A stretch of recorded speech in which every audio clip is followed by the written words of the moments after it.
네, 안녕하세요. 우리 변리사, 우리 설명회, 저는 이제 민법, 변리사 스쿨에서 이제 민법을 담당하고 있는 류호권이라고 합니다. 여러분 이제 조금 전에 이제 뭐 자연과학에 대해서 이제 설명을 조금 들으셨는데, 이제, 전체적으로 일단 보시면 이 변리사 1차 시험은 그 3교시가 있는데 1교시, 2교시, 3교시 이렇게 있는데 1교시가 이제 그 산재법, 산업재산권법이라고 해가지고 이제 특허법, 상표법 뭐 이런 법률 이런 게 있어요. 그죠? 여러분들이 이제 변리사 되면 직접적으로 이제 써야 되는 법률이고. 그 다음에 이제 2교시가 이제 민법인데, 그래서 이거는 이제 주로 이제 특허법, 뭐 상표법, 뭐 디자인보호법 등 이런 식으로 이렇게 돼 있어요. 그죠? 그 다음에 이제 3교시가 이제 자연과학이고. 각 100점씩으로 이제 300점 해가지고 총점 300점이고 이제 나누기 3 해갖고 평균 내갖고 이제 합격자 결정하는데, 여러분들이 이제 주로 변리사 시험에 이제 진입하시는 분들을 보면 이공 계열들이 많아요. 그래서 뭐 이제 뭐 자연과학을 전공하시든지 아니면 뭐 공화학을 전공하시든지 이런 분들이 많은데, 그래서 이제 보시면 자연과학 비중은 3분의 1밖에 안 되고요. 그래서 결국 이제 법 과목이, 그죠? 여러분들이 처음, 그러니까 이공 계열이면 법 과목은 거의 처음 하시는 거잖아요. 근데 이 법 과목이 이렇게 이제 중심이 돼 있어요. 그죠? 그래서 이제 여러분들이 이제 법률이라는 걸 공부를 하셔야 되는데, 이제 산재법 이렇게 이제 있고 민법인데, 법 과목 중에 가장 기본이 되는 법이 이제 민법이에요. 그래서 우리 여러분들이 이제 변리사 시험 공부를 시작을 하시면 가장 먼저 1교시는 산재법이지만 가장 먼저 민법부터 이제 공부를 시작하시는 게 이제 대부분이에요. 그죠? 뭐 거의 100%라고 보시면 됩니다. 그래서 법률의 가장 기본이 민법이기 때문에 민법부터 보고 그다음에 이제 특강도 이쪽으로 이렇게 넘어가신다. 그죠? 그래서 여러분들이 변리사 시험에 진입하면 가장 처음 공부해야 될 게 이제 민법이다. 그죠? 그래서 이렇게 하시면 되고. 그래서 이제 민법은 이제 4가지 큰 단어로 나뉘어져 있어요. 그래서 일단 간단한 것만 봐드릴게요. 민법 총칙이라는 과목이 있고요. 그 다음에 이제 물권법이라는 과목이 있고요. 그 다음에 채권법이 있는데 채권도 총칙이 있고 각칙이 있습니다. 이렇게 이제 크게 4단원으로 구별이 되어 있어요. 그래서 1차 시험은 각 과목당 40문제씩 나와요. 그래서 이제 민법은 민총에서 12문제, 물권에서 12문제, 채총에서 8문제, 각칙에서 8문제, 이렇게 총 이제 40문제가 출제가 되는데, 이런 거는 뭐 나중에 가시면 다 뭐 이제 공부 시작하시면 바로 다 알게 돼요. 그래서 간단하게 이제 과목의 이제 전개를 보여드렸고, 그 다음에 이제 오늘 가장 처음에 여러분들께 말씀드리고 싶은 거는, 지금 여러분들이 이제 변리사의 시험에 관심이 있어서 오신 분들인데, 지금 이제 10월이잖아요. 근데 이제 시험이 내년 2월 셋째 주 토요일 거예요, 아마. 거의 대부분 셋째 주 토요일이거든요. 뭐 조금 변경이 있을 수는 있는데, 거의 이제 내년 2월 셋째 주 토요일 것이다. 그럼 사실 시간이 얼마 안 남았어요. 그래서 10월, 11월, 12월, 1월, 2월, 이제 한 5개월 남짓 되거든요.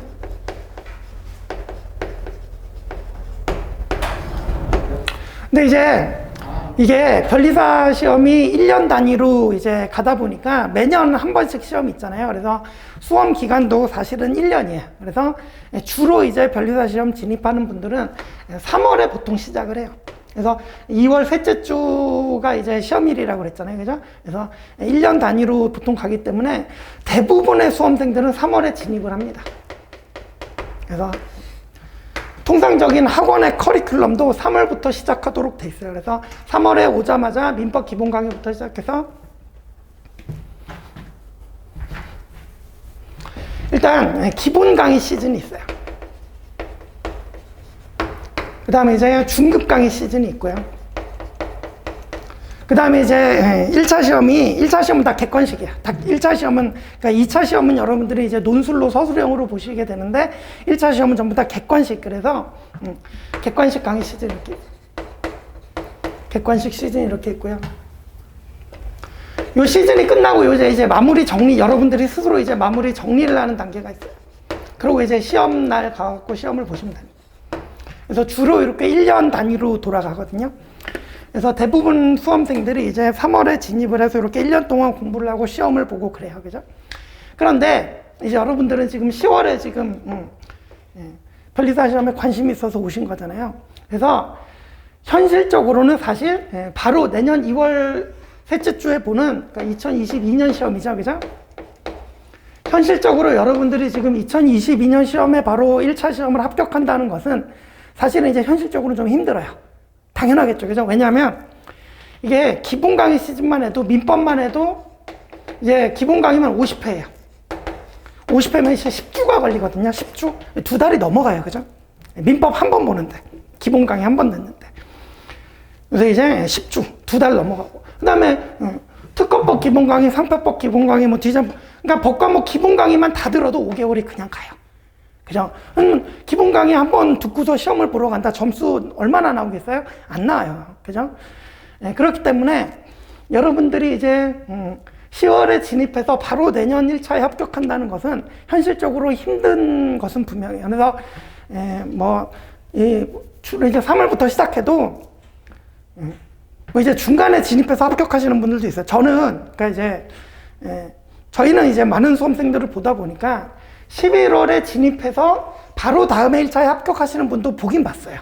보긴 봤는데 정말 뭐 대단하신 분이기도 하고 정말 열심히 하신 분이기도 한데 요게 되려면 그러니까 이제 여러분들 10월 진입생은 11월 진입생인데 이런 식으로 되려면 자연과학이 좀 잘 돼 있어야 돼요. 그래서 나머지 기간 동안 법과목만 보면 이제 되시는 분들 그런 분들은 이렇게 이제 바로 내년 시험에 합격을 한번 노려볼 수 있는 기회는 있어요. 그죠?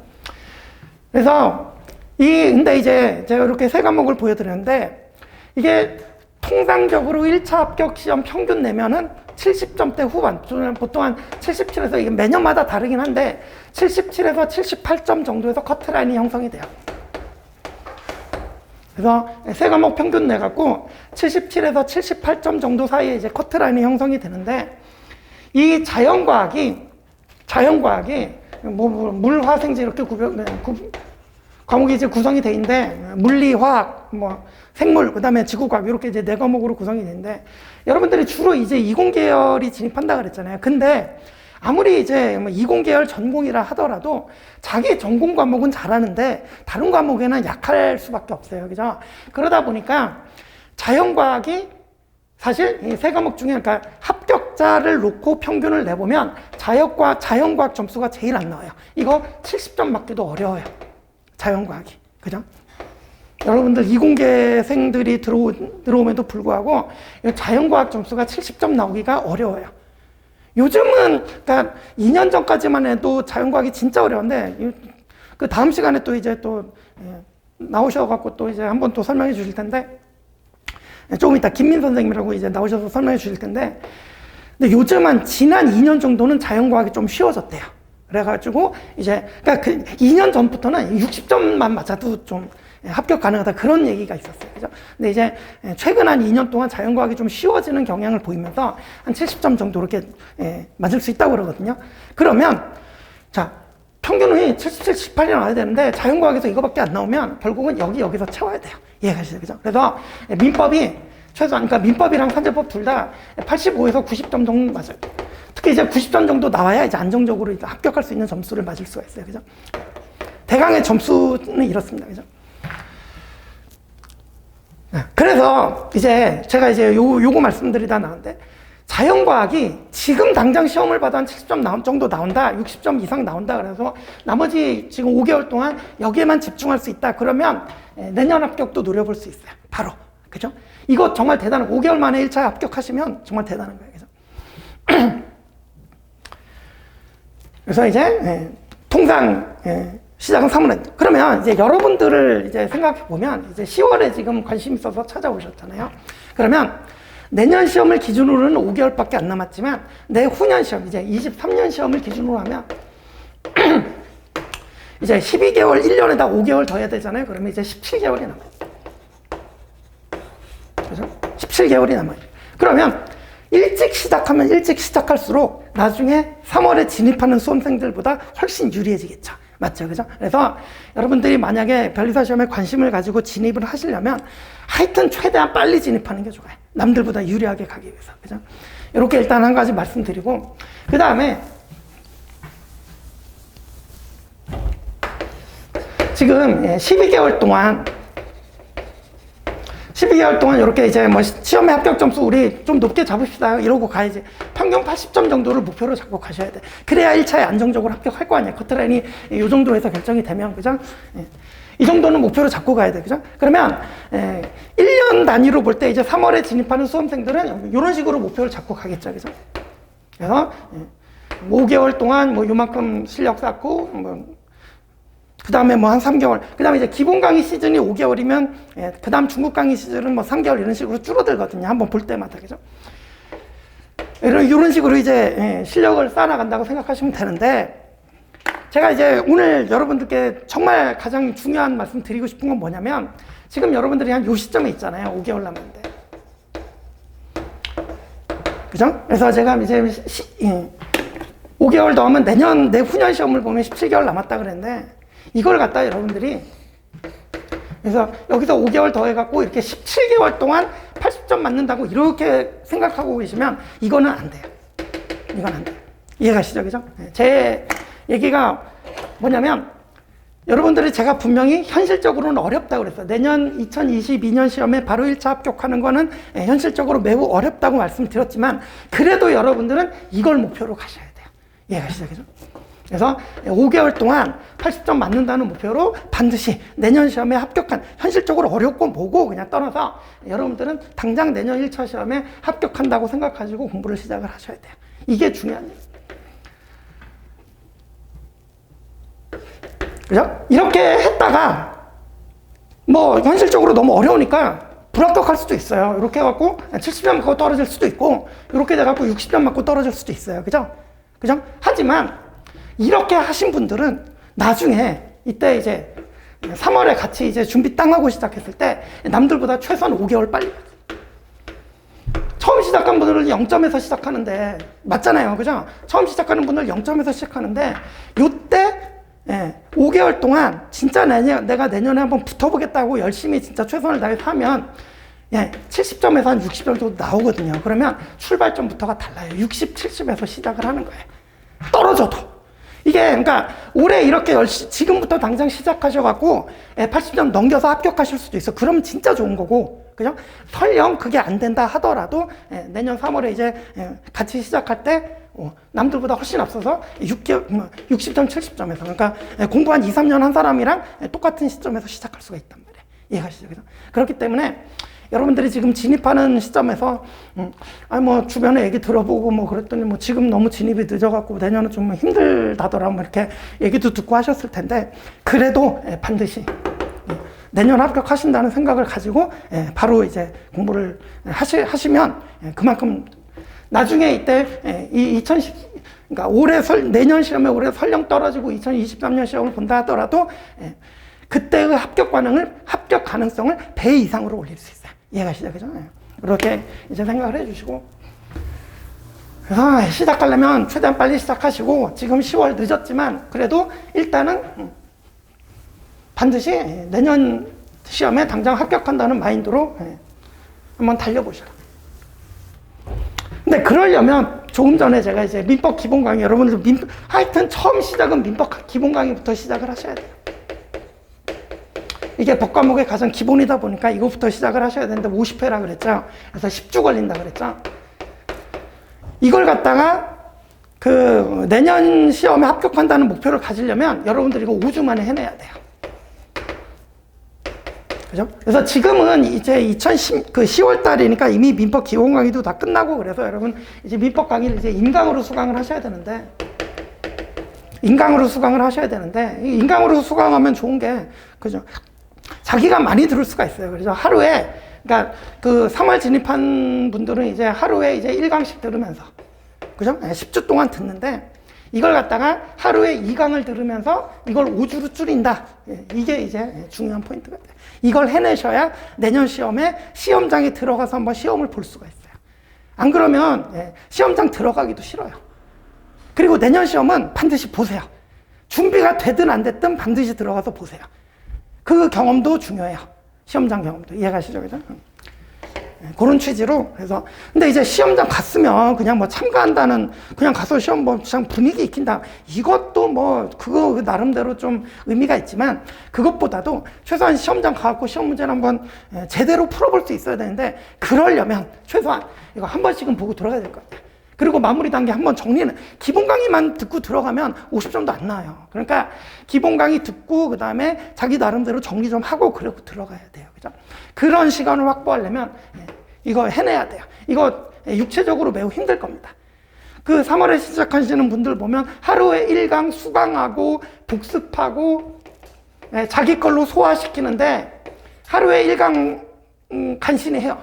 그러니까 이제 이때 수험생들보다 2배로 이제 노력을 해야 된다는 얘기인데 무지하게 어려워요. 여러분들이 심지어는 육체적 고통도 따를 거예요. 근데 이걸 이겨내고, 여러분 지금 이런 사람 봤어요. 이거 이겨내고 하면 합격 가능성이 훨씬 높아져요. 진짜로. 그죠? 그래서 이렇게 이제 한 가지 말씀드리고, 그래서 당장 내년 시험을 목표로 준비하시고, 그래서 이제 하루에 2강씩 열심히 소화하셔야 돼요. 그러면 이제 5주 만에 끝낼 수 있어요. 그런 식으로 해야 여러분들이 이번에 내년에 시험장 가서 동그라미 X 이제 굴러내면서 최소한 뭐 70점 이상 가능해요. 그죠? 이게 돼야 내년에 시험 볼 때, 그러니까 내후년에 시험 볼 때 도움이 될 거예요.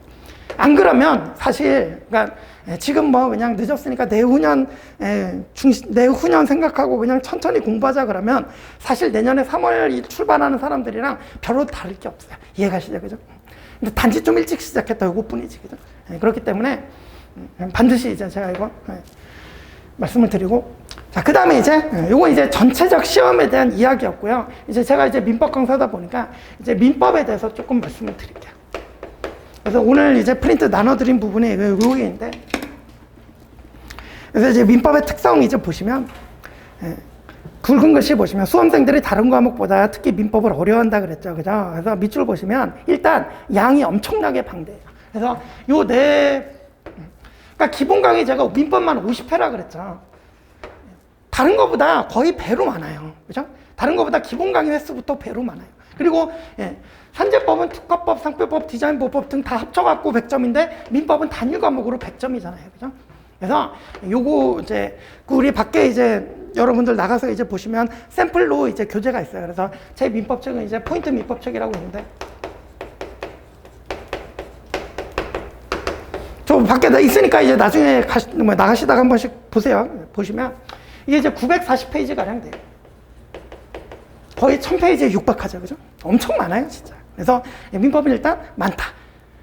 그리고 외울 것도 많고 자질구레한 것도 많고 진짜 많아요. 그죠? 그냥 많다. 그죠? 그래서 많아서 어렵다. 그래서 첫째 줄 양이 엄청나게 방대하다. 그래서 이제 첫 페이지를 넘기기 시작해서 마지막 페이지 닫는 데까지 통상 빠르면 2개월에서 3개월이 소요돼. 아까 제가 기본 강의만 10주 걸린다 그랬잖아요. 그죠? 한 2개월 반 정도 나와요. 그죠? 그게 많다. 근데 이제 여러분들은 그걸 반으로 줄여야 된다 그랬죠. 그죠? 그렇게 하고, 그래서 많다. 그 다음에 그 두 번째 문단 보시면 또 민법이 어려운 이유 두 번째가 밑줄에 있죠. 각 단원의 연관성이라는 거예요. 그죠?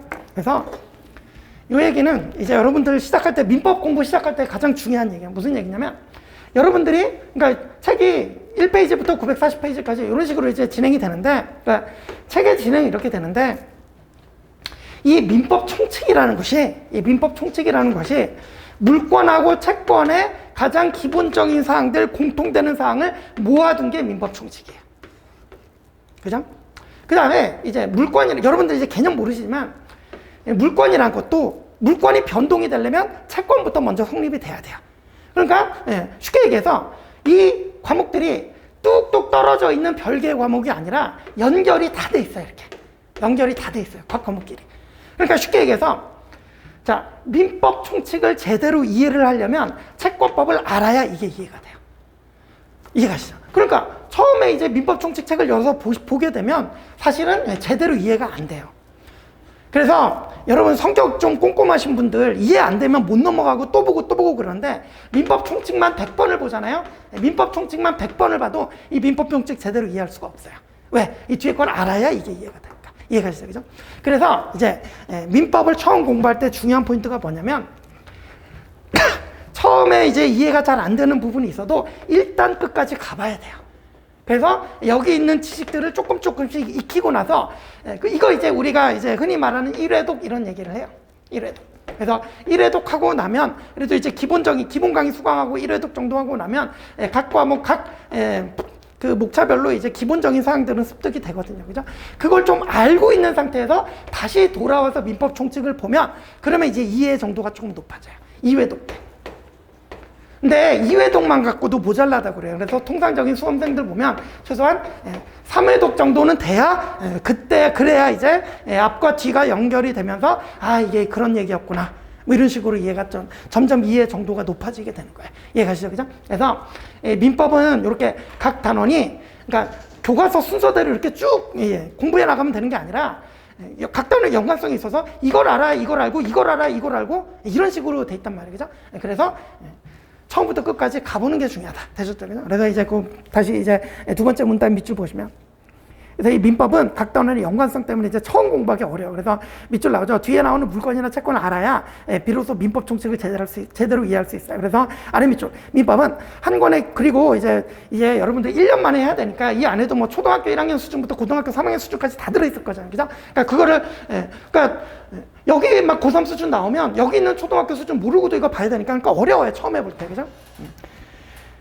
이해도가 잘 안 되고, 그죠? 그런 특징이 있어요. 그래서 본질적으로는 어려울 수밖에 없어요. 그래서 이제 밑에 이제 그렇다면 민법은 어떻게 공부해야 될까 나와 있죠? 그래서 밑줄 보시면 처음에 잘 이해가 안 되는 부분이 있더라도 일단 끝까지 가보는 게 중요하다가 돼요. 그죠? 그래서 다음 주에 일단 끝까지 무슨 내용인지 보고 와서 다시 계속 반복이 되면서 실력이 향상이 됩니다. 그래서 처음부터 끝까지 천천히 자세하게 읽어나가는 이런 이제 꼼꼼한 방식보다는 조금 부족하다 싶어도 빠르게 여러 번 반복해서 앞과 뒤가 연결이 되도록 공부를 하는 게 중요해요. 그죠? 그러면 이제 훨씬 효과적이에요. 그래서 우리 아까 그 학원에서도 커리큘럼이 기본 있고 중급 있고 객관식 있고 이런 식으로 돌아간다. 1회독, 2회독, 3회독 이렇게 되는 거예요. 그래서 저절로 회독이 되도록 우리 그러니까 학원의 경험의 산물이죠. 그죠? 그래서 이런 식으로 커리큘럼이 짜여져 있는 거예요. 법학은 좀 그래요. 그죠? 그래서 이렇게 반복하는 게 중요해요. 그래서 제가 아까 우리 50회 걸리는 강의를 여러분들 보고 하루에 2강씩 들어서 25회라고 줄이라고 그랬잖아요. 이게 하기가 어려운데 그러니까 사실 50회로 해갖고 하면 그러니까 이게 반복이 돼야 된다고 그랬는데 50회면 늘어지잖아요. 그러면 끝까지 보고 와서 다시 봤을 때 사실 이 뒷부분이 전혀 기억이 안 나요. 너무 길어지니까. 이해가시죠? 그죠? 그래서 이걸 기간을 줄이면 줄일수록 유리하거든요. 그래서 여러분들이 내년 시험을 목표로 50회를 25회 줄여갖고 보면 효과는 만점이에요. 3월에 진입해서 1년 동안 공부하신 수험생들보다 오히려 효과는 만점이에요. 이거 해낼 수만 있으면. 왜? 빠른 시간 내에 회독이 가능하니까. 이해가시죠? 그죠? 그래서 그렇게 생각을 해주시고. 그래서 여러분들은 사실 지금 되게 사실은 되게 유리한 거예요. 그러니까 내년 시험에 안 되더라도 한번 걸어볼 수 있고요. 맞잖아요. 그죠? 잃을 게 없어요. 내년 시험에 떨어져도 사실 여러분들이 잃을 게 없어요. 한번 걸어볼 수 있고, 설령 걸어봤을 때 안 됐더라도 그 다음에 시험에 훨씬 유리한 고지를 정할 수 있단 말이에요. 그죠? 근데 대신 그렇게 하려면 제 말을 잘 듣고 따르셔야 돼요. 이렇게. 그죠? 그렇게 하시면 됩니다. 그래서 민법은 이런 특성이 있다. 그래서 너무 많은데 연관성까지 있어서 그러니까 1회독하고 2회독하고 3회독 해야 이제 이해가 되기 시작하는데 이거 1회독 하는데 걸리는 시간이 10주라니까요. 그죠? 통상적으로 하면. 그러니까 이제 본질적으로 어려울 수밖에 없는 거예요. 근데 그거를 이렇게 반으로 줄여갖고 이렇게 빨리 반복을 할 수 있으면 그러면 최고로 좋은 것이죠. 되셨죠? 그래서 이제 로마자 2번 보시면 뭐 민법에서 고득점 하라면 되는데 그 민법에서 고득점에 대해 1차 시험에 합격할 수 있다 그랬잖아요. 아까 이 말 때문에. 자연과학이 70점 이상 맞기 어렵기 때문에 결국은 민법에서 85에서 90점 정도 맞아야 합격할 수가 있어요. 그죠? 그래서 민법을 정복하는 거 이렇게 매우 어려운데 아이러니하게도 1차 시험에 합격한 수험생들의 점수를 보면 민법 점수가 제일 높아요. 그만큼 민법 제일 열심히 하기도 해요. 왜냐하면 민법이 안 되면 1차 합격 점수를 얻을 수가 없거든요. 그죠? 그래서 여러분들은 민법에서 고득점을 노리셔야 돼요. 넘어가시죠. 그래서 민법을 고득점을 못하면 1차 합격이 어려워지는 결론이 돼요. 가장 기본이라고 생각하시면 됩니다. 이제 민법에서 고득점 하려면 어떻게 공부해야 되냐? 뭐, 근데 이 뒷부분부터는 사실은 이제 뭐 이해와 암기의 반복이다, 뭐 암기의 중요성이다, 뭐, 그 다음에, 뭐 이해와 암기에 반복해야 된다, 뭐, 이거는 뭐 그런 것도 여러분 보시면 다 알 수 있고. 그 다음에 2번, 기본서와 객관식 문제집의 병행이라고 돼 있는데, 특히 이제 여러분들이 이제 바로 이제 5개월밖에 안 남은 시점에서 내년 시험을 노려보려면, 22년 시험을 노려보려면, 우리 1차 시험이 객관식이라고 그랬잖아요. 그래서 교과서를 아무리 많이 읽고 지식을 쌓는다는 거하고 객관식 문제를 풀어서 점수가 나온다는 것은 또 다른 문제예요. 그래서 공부해서 얻은 지식을 점수로 연결을 시키려면 객관식 연습이 반드시 필요해요. 그죠? 특히 이제 여러분들은 이제 5개월 만에 시험 합격을 노려보려면 객관식 연습까지 해야 된단 말이에요. 그래서 시중에 나와 있는 이제 저도 이제 그 객관식 그래서 제 객관식 교재는 좀 이원화돼 있어요. 이원화. 뭐냐면 OX 지문집이라 그래갖고 그 다음에 이제 뭐 포인트 객관식 이것도 뭐 포인트 OX 지문집인데 어쨌든 뭐 그냥 객관식 문제집 이렇게 있고 그죠? 이원화돼 있는데 요거는 400페이지밖에 안 돼요. 400페이지에 살짝 넘어요. 근데 이제 포인트 객관식 문제집은 이거는 1500페이지, 600페이지, 거의 1400 몇 페이지였더라? 뭐 30페이지, 하여튼 요 정도 돼요. 거의 이제 분량이 3배죠. 그죠? 그래서 여러분들이 내년 이제 2022년 시험을 노린다고 할 때 이거는 절대로 못 잡아요. 이거 잡으면 이거는 잡는 순간 그냥 몇 개월 날아가요. 그죠? 그러니까 이제 여러분들은 만약에 혹시 내년에 안 돼갖고 내후년 시험을 노려본다 그럴 때는 이거를 보셔야 되지만 일단 당장 내년 시험 노릴 때는 이거 필요 없고 이 400페이지짜리 이것만 잘 보셔도 민법 80점 이상 맞을 수 있어요. 그러니까 이제 기본 강의 수강하면서 반드시 OX 지문집을 병행을 해주세요. 그러면 이제 점수로 연결이 좀 돼요. 그래서 이것만 잘 보셔도 막판 가갖고 OX 지문집만 잘 반복을 하셔도 한 3회독 정도만 반복을 하셔도 민법 80점 정도는 맞을 수 있어요. 그러면 여러분 이게 내년 시험에 80점 맞아놓잖아요. 내후년 시험을 대비할 때 자신감부터가 달라져요. 그죠? 그렇겠죠, 그죠? 그래서 이렇게 보시고, 그래서 기본 강의 수강하면서 반드시 OX 지문집을 병행하시고 이거를 나중에 막판에 이건 400페이지 정도 되니까 여러분 막판에 한 3회독 정도 가능해요. 이제 5개월밖에 안 남았지만 이걸로 회독을 하면 이것만 볼 때는 한 3회독 정도 가능해요. 그죠? 이렇게 보시고. 그리고 저는 그래서 이제 기본 강의하면서도 그래서 저는 기본 강의하면서 이 OX 지문집을 다 풀어드려요. 그러니까 이제 예컨대 뭐 한 20페이지 기본서 한 20페이지 정도 나갔다 그러면 1회 나갔다 그러면 2회 시작하면서 처음에 한 30분 동안은 이 OX 지문집 풀어드려요. 그러니까 여러분들이 이 민법은 여러분 예습이라는 게 불가능해요. 그러니까 예습은 기본 강의 들을 때 예습은 필요 없고 복습만 잘하시면 되는데 그래서 1회 때 기본 강의 수강하시고 집에 가셔갖고 복습으로 이제 여러분들이 이제 40페이지 들어야지 그죠? 2회씩 듣는다 치면 1, 2회 합쳐갖고 40페이지 이렇게 듣는다 치면 이 40페이지를 이제 교과서를 이제 스스로 읽어보시고 뭐 정독이라고 그러죠. 정독하시고 해당되는 OX 지문집을 이렇게 이제 풀이까지 OX 풀이까지 하시고 그러고 이제 다음에 이제 그냥 2회라고 할게요. 2회 가면 그 시작하면서 여러분 OX 문제를 제가 또 풀어드려요. 그러고 이제 다음 진도 나가고 그래요. 그죠? 그러니까 이제 제 기본 강의만 들으시면 사실 OX 문제집은 저절로 병행이 돼요. 그죠? 그렇습니다. 그죠? 그래서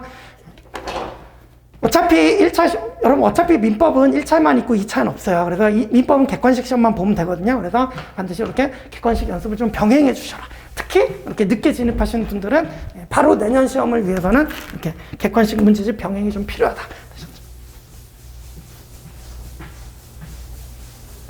이렇게 하시고 이제 공부를 하세요.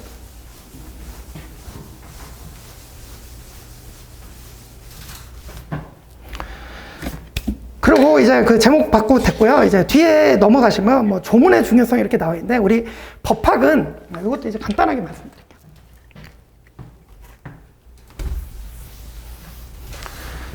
3페이지의 맨 위에 이제 보시면 조문의 중요성이 이렇게 되어 있어요. 3페이지 맨 위에. 법학은 이제 조문, 그 다음에 판례라는 게 있어요. 그 다음에 이제 이론이라는 게 있어요. 세 가지로 이제 주로 구성이 되는데, 이 이론이라는 게 흔히 말하는 견해 대립이라는 거예요. 그래서 뭐 이러한 상황이 있을 때 이걸 어떻게 해결해야 되나 할 때, 이렇게 해결하자는 견해도, A로 해결하자는 견해도 있고 B로 해결하자는 견해도 이렇게, 그러니까 견해 대립이 있어요. 법학에도 견해 대립이 이제 많은데, 여러분 이제 우리 시험은 객관식 시험으로 나온다 그랬잖아요. 객관식 시험에서 견해 대립 낼 수 있어요? 정답이 없어요. OX를 못 그린다. 그죠? 그러니까 이 이론 부분은 나오기가 힘들어요. 그래서 주로 이제 출제가 되는 게 조문하고 판례인데, 그 비중을 보면, 이 판례라는 것은 대법원 판결문이라고 생각하시면 됩니다.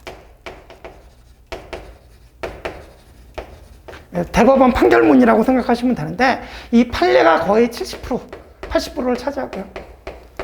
그 다음에 이제 조문이 이제 10에서 20%를 차지하고, 그 다음에 이제 이 이론 부분에서 이제 뭐 한 10% 정도 내 안쪽이다. 그죠? 10% 이내다. 이런 식으로 출제가 됩니다. 그럼 이제 출제의 가장 큰 비중을 차지하는 거는 뭐 누가 뭐래도 판례예요. 이 대법원 판결문은, 그러니까 견해 대립이 있을 때 대법원은, 우리 대법원은 이런 견해를 취한다 그러고 판결을 딱 내려주기 때문에 이건 정답이 있단 말이에요. 그죠? 그래서 주로 이제 출제의 비중은 70%, 80%. 그래서 이제 판례가 가장 많습니다. 그래서 여러분들 수험생들도 보면은 판례를 제일 열심히 공부를 하는데, 사실 자, 조문이 비중은 판례보다 떨어지지만, 여러분 조문이 판례의 기본이 되는 거예요. 그래서 판례가 많이 나온다고 판례만 공부하잖아요. 나중에 이제 시험 보면 조문 문제 다 틀려 있습니다. 그래서 나중에 실제 이제 합격과 불합격, 당락을 가르는 게 어떻게 보면 조문이 될 수가 있어요. 그죠? 그리고 판례도 조문이 없거나 조문의 해석이 불명확하거나 이럴 때 이제 판례가 나오는 것이다 보니까 조문이 기본이고, 이 조문에서 판례가 파생이 되는 거예요. 그러니까 여러분 이제, 그러니까 여러분들이 처음 시작하니까 제가 여러분들 습관을 잘 잡아 드리려고 그러는 거예요. 그래서 민법 공부할 때 가장 이제 처음부터 가장 중요하게 드려야 되는 습관이 조문을 자주 보는 습관을 드려야 됩니다. 그래서 이제 거기 밑에 좀 읽어볼게요. 그래서 출제 비중으로 보면 판례, 조문, 이른바 이론, 뭐 이런 순서로 이렇게 이제 비중이 되는데, 맨 아래 밑줄 보시면 판례를 정확히 알기 위해서는 조문의 숙지가 선행이 돼야 된다 그랬죠. 그죠? 그래서 실전에서도 평야 판례 문제는 대부분 수험생들이 다 맞추는데, 결국 조문 문제에서 승부가 나는 경우도 많아요. 그죠? 그래서 자, 여러분들이 처음에 이제 법학 공부를 시작할 때, 특히 이제 민법 공부를 시작할 때, 그 밑줄처럼 가장 중요한 것은 조문을 대하는 자세를 잘 잡아야 돼요. 그래서 이제, 그러니까 이제 제가 아까 제 교재가 이제 포인트 민법이라고 그랬잖아요. 그죠? 포인트 민법 교재가 있는데, 이 안에도 조문이 다 들어있어요. 조문이 다 들어있긴 한데, 저는 이제 민법 조문집이라고, 그냥 이제 사실은 뭐 그냥 프린트물인데, 그래서 민법 1조부터, 그러니까 우리 민법 시험 범위는 1조부터 766조까지예요. 그래서 1조부터 766조까지 들어있는 조문집 프린트하면 뭐 이 정도 돼요. 그죠? 이런 거 이제 따로 나눠드리는데, 그래서 조문집을 항상 들고 다니면서 툭 한번 봐야 돼. 이해가시죠? 그죠? 그래서 거기 나와 있죠? 그래서 반드시 별도의 조문집을 가지고 다니면서 수업을 들을 때나 기본서를 볼 때나 객관식 문제집을 풀 때나 조문이 나오면 바로 조문집 열어보고 확인하고, 이런 습관이 진짜 중요해요. 이거는 습관의 문제. 이거는 처음 공부할 때 이거 습관 잘 잡아놓으면 나중에 저한테 감사하다고 인사를 올 겁니다. 벌써 그런 수험생들 많이 있어요. 그죠? 그래서 처음에 공부할 때 조문집을 항상 자주 보는 습관을 잘 길러놓자. 그죠? 여러분들 처음 시작할 때는 그것만 해도 충분히. 그래서 그 밑에 이제 셋째 그 문단에 보시면 조문은 입체적으로 읽어야 된다 써있는데, 이거는 여러분들한테 한참 먼 얘기예요. 한 3회독 이상 되고, 3회독에서 이제 4회독, 5회독 정도 가면, 그럼 이제 조문만 봐도 거기에 관련되는 판례가 떠오르고 막 사실관계 떠오르고 막 그런 수준이 되는데, 그건 이제 그런 수준이 돼야 된다는 얘기인데, 이제 여러분들한테는 먼 얘기가 되겠죠. 그죠? 그래서 결국 목표는 나중에 이제 조문을 입체적으로 읽을 수 있어야 되는데, 그건 이제 먼 얘기다. 그죠? 그래서 이렇게 계속 반복해서 공부를 하면서 그런 식으로 이제 가면 된다. 그죠? 됐다. 그 다음에 이제 교재의 선택은, 그러니까 딱 한 가지, 교재의 선택은 교수님들 기본서가 있어요. 그러니까 법학 교수님들 기본서가 있어요. 그 다음에 이제 우리 강사, 학원에서 이제 강의하는 학원 강사들의 이제, 이거는 수험서라고 봐야죠. 그죠? 수험서 이렇게 있는데, 제 수험서는 이제 포인트 민법 아까 940쪽이라고 그랬잖아요. 이 교수님 기본서 몇 쪽인지 아세요? 2000페이지. 2000페이지가 넘습니다. 그죠?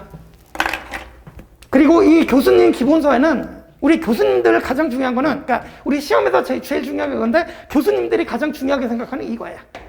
그러니까 이제 견해 대립이 문제하게 많이 들어가 있어요. 그러니까 쉽게 얘기해서 수험 적합성이 떨어진다. 그러니까 교수님 기본서 좋은 책이 진짜 좋은 책이죠. 뭐 감히 뭐 수준을 논할 수가 없어요. 수준을 논할 수가 없을 만큼 기본서가 좋은 책이지만 수험을 위해서는 이걸 들면 안 돼요. 이해가시죠? 그죠? 그래서 수험을 위해서는 940쪽짜리 이것도 이제 그죠? 그래서 수험을 위해서는 교수님 기본서가 아니라 강사들이 이제 수험 적합하게 만들어 놓은, 그러니까 주로 조문과 판례 위주로 구성이 되어 있는 수험서를 택해서 보시면 되겠다. 그죠? 그런 얘기입니다. 그 다음에 이제 5번 복습의 중요성이라 그랬죠. 그죠? 그래서 제가 아까 이제 여러분들 처음 볼 때는 예습은 불가능하다 그랬죠. 그래서 강의 수강하시고 복습하시면서 이제 열심히 하시면 되는데, 복습은 반드시 하셔야 합니다. 그래서 강의만 듣고 마치 자기 지식이 된 것처럼 생각하시는 분들이 있는데, 나중에 되면 다 까먹어요. 그래서 반드시 복습을 열심히 해주셔야 돼요. 그래서 강의 수강만으로 끝내시면 안 되고, 반드시 그걸 씹어서 자기 것으로 만드는 과정을 반드시 거치셔야 된다. 그죠? 그래서 제가 이제 뭐 한자로, 이거 제가 되게 좋아하는 말인데, 학습이라고 돼 있죠. 학습에서 학자가 배우락이고 습자가 익힐습인데, 학보다 습이 더 중요해요. 배우는 것보다 자기가 열심히 보고 연습해갖고 익히는 게 더 중요하다고. 특히 시험에선 더 그래요. 그죠? 그래서 그렇게 생각해 주시고, 그 다음에 이제 마지막 페이지 넘어가 보시면 이제 6번에 공부할 분량의 조절이라고 돼 있어요. 이게 뭐냐면, 이것도 진짜 중요한 문제예요. 이거. 여러분 전체 수험 기간을 줄이냐 늘리냐에, 그러니까 사실은 여기에 달려있다고 생각하시면 돼요. 그러니까 자 보세요. 저것도 자주 그리는 그림인데, 그러니까 2021년, 20년, 19년, 18년, 17년 이런 식으로 변리사 기출문제가 출제가 됐다고 그러면 매년 한 문제 정도밖에 안 나오는 부분들이 있어요. 근데 매년 공통으로 출제되는 부분이 있죠. 이해가시죠? 그죠? 그래서 하여튼 이 부분은 매년 출제가 돼요. 매년. 그럼 여러분들 생각해 보세요. 이걸 열심히 해야겠어. 이걸 열심히 해야겠어. 이걸 열심히 해야 된다고. 그죠? 근데 여러분들이 공부를 그러니까 처음에는 당연히 제가 이런 말씀을 드리면 뭐 당연히 그렇게 해야지라고 생각을 하시는데, 공부를 하다 보면 필연적으로 이런 게 생겨요. 지적 호기심. 그 다음에 여러분들이 이제 변리사 수험 시장에 진입을 하면 되게 마음이 약해져요. 불안해지고. 아, 내가 부모님이, 나 지금, 공부하라고 이제 도움도 주시고 내가 이렇게 하는데 반드시 내년에 합격해야 되는데 내년에 떨어지면 어쩌나. 이런 불안감. 그러면 불안감이 들면 자꾸 이런 데 기웃기웃하게 돼요. 무슨 얘기인지 아시겠죠? 반드시 뭐 다 맞아야 된다 이러면서 이런 것까지 기웃기웃거려요. 그죠? 그러면, 쉽게 얘기해서 공부를 이만큼만 해도 되는데 공부 분량이 이렇게 늘어난다는 얘기예요. 그러면 사람이 성격상 민법 공부를 이만큼 늘리면 특허법도 이만큼 늘리고 다 이렇게 늘려야 돼. 그래야 직성이 풀려요.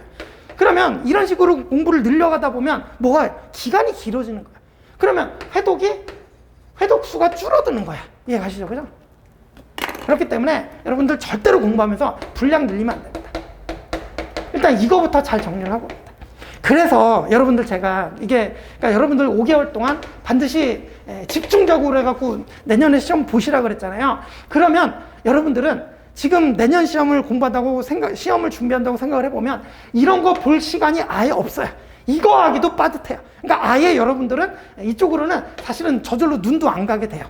내년 시험을 그러면 이 부분이 좀 튼튼해져요. 이해가시죠? 그죠? 그러면 요거 튼튼하게 해놓고 나중에 내후년 시험 준비할 때는 이게 큰 도움이 된다니까요. 그죠? 그런 측면에서 또 유리한 게 있어요. 지금 이제 여러분들이 지금 당장 시작하신다.